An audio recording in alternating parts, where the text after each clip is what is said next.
Chapter 4. To his surprise, work turned out to be exactly what Eiji had needed. It wasn't time to make deliveries yet, so Zenji set him to work mashing yams in a pot so big he could have sat in it. Before long, his arms were aching, sweat was sticking his fine clothes to his back, and he'd forgotten all about his problems. It was hard to fret about his life and his unworthiness when he was so busy. It was wonderful. Almost as soon as he was allowed to rest and guzzle some water, Norio was upon him. "I can't believe it!" the other man gasped without any kind of greeting. "Lord Felix! How did you get Lord Felix to accept you?" Eiji wished Norio would let him drink his water in peace. "What do you mean?" "Oh, come on," Norio scoffed. "No need to be modest. You got Lord Antony to take you, and now Lord Felix. If we didn't already know you were the best, we know now. Let's not be coy." "What on earth?" "He just wanted a replacement," Eiji said. "There's nothing terribly impressive about it." "A replacement for what?" Norio asked. "His offering. He just got rid of one. He must have wanted—" "No, he didn't." Norio had always been given to interruptions. Maybe it was best he had chosen to work with the other humans instead of attending a god directly. "He fed from us for the last 6 years. He didn't have an attendant." "But then, whose books and clothes were crowding the little bedchamber?" "Not for lack of chances, either," Norio went on, oblivious to Eji's confusion. "Half the men on the ship must have offered themselves to him at some point. I know I did." "But you wanted to work in the kitchens, didn't you?" There was no way that pretty Norio hadn't received offers. "Sure," Norio shrugged, "but him I'd have gladly served, and I told him as much." Well, that was a little surprising, though it didn't amount to anything more than the fact that Eiji, rather than Norio, was Lord Felix's preferred type of attendant. Maybe he valued manners more than beauty. "He also turned down Osamu and Michi, and they're just the ones who told me about it. There were probably others. So come on, spill! How did you convince him to take you?" "I didn't." If Eiji knew how to persuade gods of anything, the last 6 years would have been very different. He just offered. He was afraid that Norio would be insulted, but the other man just laughed, as loose and easy as ever. "He just offered! Only you, Eiji." Norio shook his head wonderingly. Later, when Eiji was stumbling back to his master's rooms after several hours of the hardest work he'd ever done in his life, he was still puzzling over all he'd learned from Norio. He wished he could ask Lord Felix about the clothes and, even more, about why the god had offered to take him into his service. But more than that, he hoped that Lord Felix would be nowhere to be found. He was a perspiring mess. He smelled like sweat and yams. His underarms could have floated a ship of their own, and he didn't even want to think about the state his hair must be in. It would not do for his master to see him like this on their first night together. Not that anything was likely to happen tonight. He hadn't been here long enough to earn admission to the god's bed. But still, he didn't want to be caught looking like this. He hesitated at the door. It seemed presumptuous to simply let himself in, but it would be more presumptuous to knock and interrupt anything Lord Felix might be doing, if he were even there. Anyhow, if he knocked, he would certainly be seen. Eiji slowly opened the door. "Is that you, Eiji?" "Shit!" "Yes, my lord." He rushed over to the little table where Lord Felix was sitting and dropped down at his feet, utterly miserable. "Please forgive me for appearing before you this way, my lord.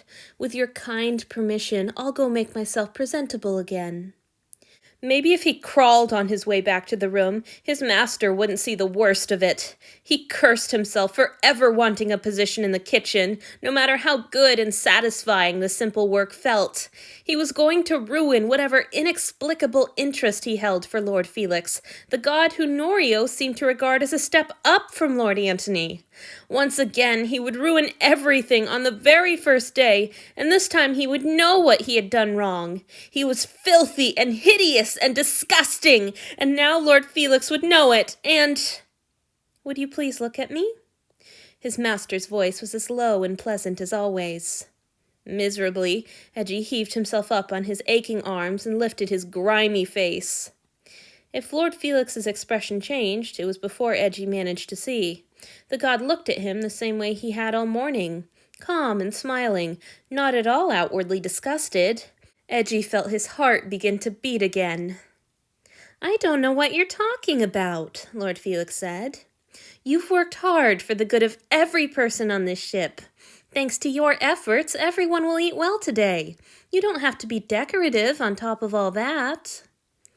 A good offering was always decorative, whatever his other duties might be. A good offering strove to please his master in all ways at all times, including visually.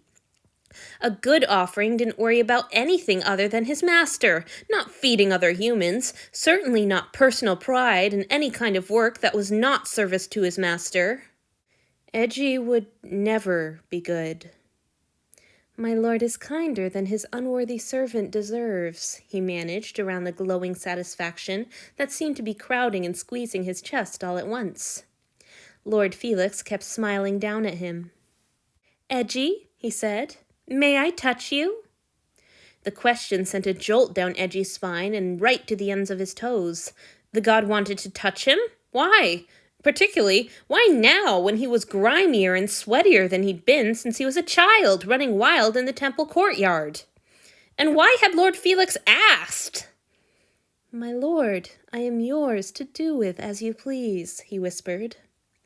It was good that he had permission to look into Lord Felix's face, because he didn't think he could have torn his gaze away. He searched his master's steady, dark eyes, but could find no hint of what the god was thinking. Well, that stood to reason. How could he possibly understand an immortal god's thoughts and feelings? More to the point, why would he expect those thoughts and feelings to be about him? They wouldn't be. He was beneath notice. If he had learned anything else from his years of service to Lord Antony, he had learned that. "That isn't what I asked," Lord Felix said, interrupting his sudden rush of despair. "May I touch you?" Eiji was too confused to speak. Instead, he simply nodded. The god smiled. "Thank you." He reached out and gently tucked a strand of sweaty hair behind Eji's ear. That done, he trailed his fingers down Eji's cheek. His master's hand was so blissfully cool against his flushed skin, it took all of Eji's considerable self-control to keep from leaning impudently into the touch. "It would take more than a little sweat to make you less beautiful," Lord Felix said, and Eiji felt the glow in his gut redouble. He knew he should respond, but he was trapped in dark eyes and gentle touches and sweet words. He couldn't even breathe, much less speak to offer the gratitude such kindness deserved. After another careful stroke of Eji's cheek, Lord Felix sat back in his chair. "Thank you," he said again. "May I drink from you once you've washed up?" Distress curdled in Eji's stomach and released him from whatever spell had held him in place. Not distress at the request. In fact, he was thrilled to have his master drink from him. It would be a perfect end to this madcap day. But he didn't like that it was a request. It filled him with a nameless, slithery dread that he didn't have time to figure out right now. "It would be an honor, my lord," he said, and Lord Felix smiled. "All right, then. You may go." He obeyed, and he wasn't too unsettled to walk with the seductive swing he'd been taught at the temple. As soon as his curtain swished shut after him, he had to work to proceed calmly to the washroom instead of slumping against the bed as he wanted to do. He found it all laid out for him with a wide basin and a heavy clay pitcher full of water. When he poured some of the water out, he was alarmed to find it was fresh water. Damn, the stuff was worth its weight in gold on a ship. Lord Felix must have intended this for his drinking water. Would he be in trouble for washing with it? Well, it was already in the basin. He scrubbed himself down with the rough little rag his master had provided and even washed his hair. He lingered longer over the basin than he should have. He knew he was keeping the god waiting, but he couldn't help enjoying the luxury of water that didn't leave his hair stiff and his skin itchy. It felt sinfully indulgent, but it had been an accident. As long as his master wasn't angry with him afterwards, it would be all right. He felt hollow and clean from all his work that day, and fresh from the pure water. By the time he pulled on a clean robe and returned to Lord Felix, he felt like a new man. Lord Felix was sitting next to one of the soft chairs, and he gestured for Eiji to sit down in it. It unnerved him a little to sit while his master stood, but he obeyed. "I'll feel better if you're sitting when I drink," Lord Felix explained, seeming to pick up on his discomfort. "That way you won't fall, even if you get lightheaded." Lord Antony always made sure he was sitting as well. It all seemed so strange suddenly. Lord Antony was never going to drink from him again. Now he would give his blood to Lord Felix, this stranger. He felt like he had on his first night with Lord Antony, timid and unsure and desperate to please his new master. But he had neither the right nor any reason to feel that way, not any more. He wished he could offer Lord Felix an unmarked throat, new and young and pristine, as he had Lord Antony. But though the Lord of the Gods had always been careful not to mark him beyond his 2 small feeding wounds, there was no hiding them. He had never thought to be ashamed of the 2 little punctures before now. Did it rankle Lord Felix to see him like this and know that he was saddled with a used-up, aging, discarded attendant? Eiji wasn't able to resist darting a nervous glance at his master's face. He reasoned that Lord Felix had not technically revoked his order to look at him. If the god was at all displeased by the sight of Eiji sitting before him, he gave no sign. He only kept his warm, unflappable little smile and leaned closer. Eiji stretched out his neck in offering and closed his eyes, feeling his heart pound almost painfully in his chest. This was really happening. The pinch of fangs and press of chilly lips was familiar, and yet utterly new. It felt like safety and acceptance and a role to fill, and Eiji relaxed gratefully into the feeling. He was so lost in contentment that he almost didn't notice when the god's arm stole around his shoulders. Throughout this strange day, Eiji had watched that arm lift several heavy objects as if they were made of air, but it gripped him softly, with just enough pressure to make him feel held without constricting him. It had been so long since he'd been held.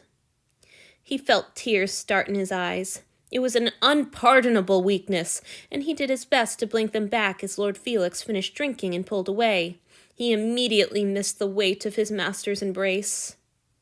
"Thank you," the god said, and Eiji felt unease stirring in him again. "That was lovely. I hope your meal was good as well."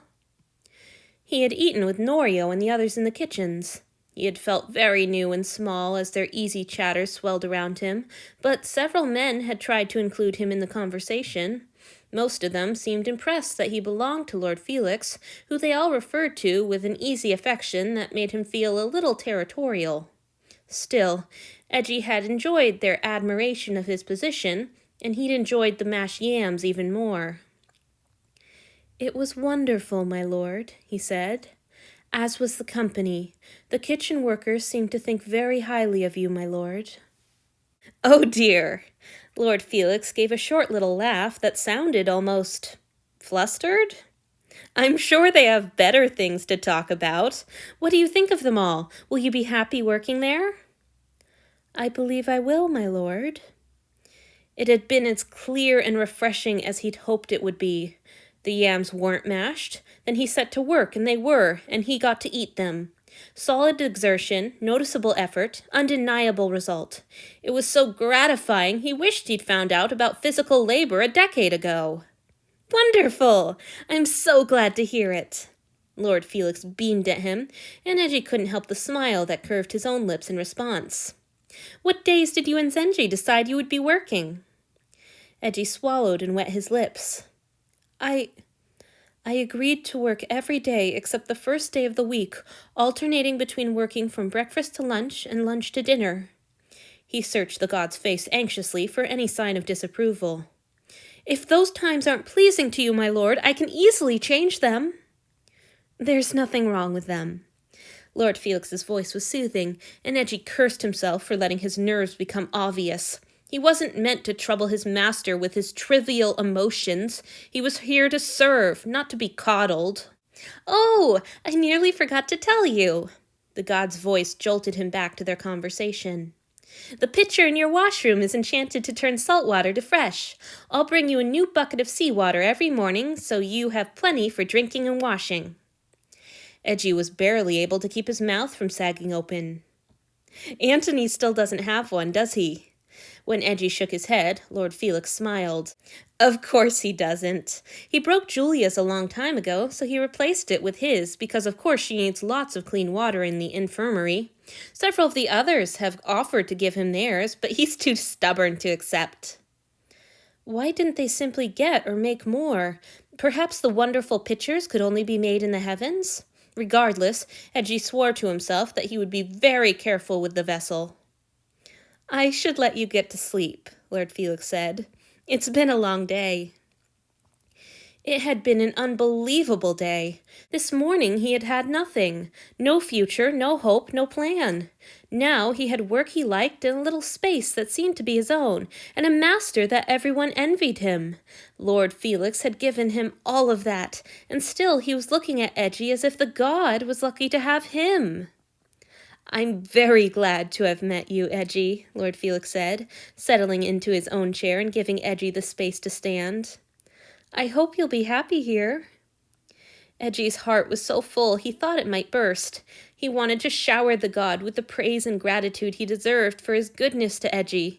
He wanted to do it now, while Lord Felix might still accept his devotion, while he didn't know yet how unworthy a creature he'd allowed into his life.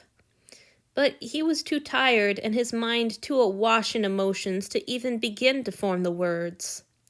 Instead, Eiji did what he knew he could do right.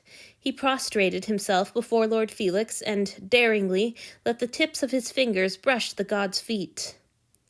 "It is my honor to serve, my lord," he managed. When he was curled up in a bed, a real bed, in a strange new space, he tried to add to his list of things he knew about Lord Felix. 6. He had turned down Norio and several others and chosen Eiji instead. That was still a mystery, but surely he had no hope of discerning a god's motivations. 7. He genuinely didn't mind Eiji working outside his rooms. Perhaps he simply didn't want him underfoot all the time? 8. His touches felt better than anything Eiji could remember. If there was a 9th thing, Eiji was asleep before he could think of it.